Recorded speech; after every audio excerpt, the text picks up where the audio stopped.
c'est la revue de presse internationale sur Europe 1. Notre réseau de correspondants sur tous les continents, l'information telle qu'elle est vécue à l'étranger. Nous allons démarrer en Afrique du Sud où se trouve Patricia Huon.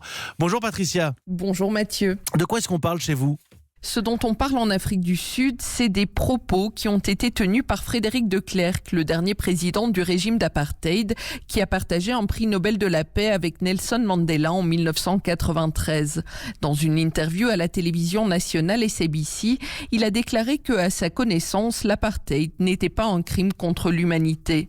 Une insulte aux Sud-Africains noirs, titre Jacaranda FM sur son site internet. L'apartheid était monstrueux et Frédéric de Klerk doit l'admettre, estime le Daily Maverick. L'ancien chef de l'État a finalement exprimé ses regrets.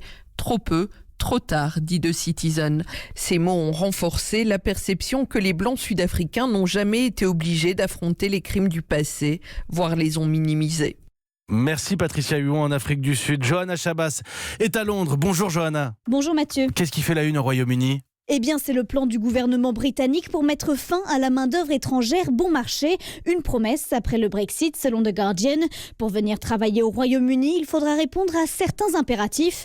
Parler anglais, avoir un emploi qualifié, un salaire de plus de 30 000 € par an. Ou alors travailler dans un secteur en manque d'employés.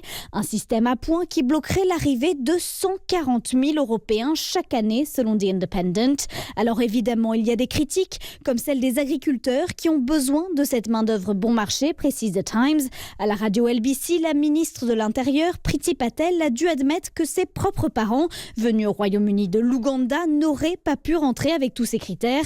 Mais le gouvernement veut que le projet soit voté par le Parlement au plus vite, avant la fin de l'année. Johanna Chabas à Londres. Henri de la Guérie est en Espagne. Bonjour Henri. Bonjour Mathieu. Une polémique autour du FC Barcelone. Oui, c'est la radio Cadena Ser qui a révélé ce scandale. La direction du Barça a engagé une société de communication pour améliorer l'image sur les réseaux sociaux de l'actuel président Josep Bartomeu, en course pour sa réélection, mais aussi pour salir la réputation de plusieurs personnalités liées au club.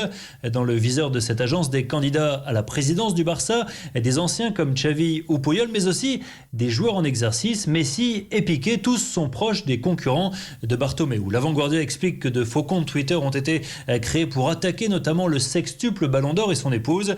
Face à ce que le journal Sport appelle déjà le Barça Gate, le président a été obligé de se réunir avec les joueurs. Bartomeu nie les accusations. Pourtant, il a mis fin mardi au contrat qui le liait à l'agence. Pour Messi, cela pourrait être l'affaire de trop. Les rumeurs d'un départ cet été sont relancées.